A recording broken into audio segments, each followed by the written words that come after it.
کی دعوا کرده؟ مامان دعوا کرد.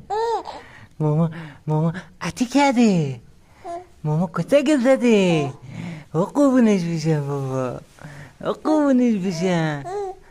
جون چی شده؟ دلتنگ شده بود. چه نیومده مذاق من؟ سر نمیاد مذاق من؟ سر خوصیب نمی کنیم عباس بپوسی بیا مغازه من؟ سر من دوست دارم تو بیا مغازه من دیده. بوس بده. جونه بابا. چی شده؟ کجا بودی؟ لاله کرده بودی؟ کردی. او خدا دندونت درد میکنه.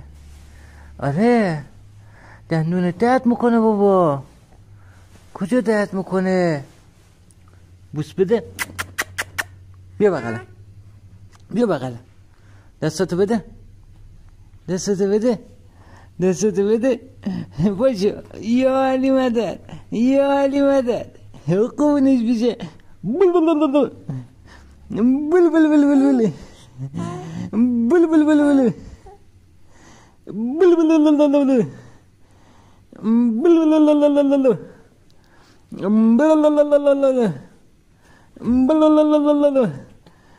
قربونش بشه.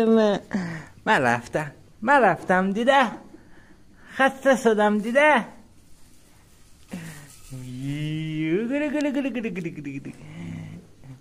کار نداری؟ اودا بس زمون تو بشی مثل مال افعی در میاری. اودا بس دیده. اودو بس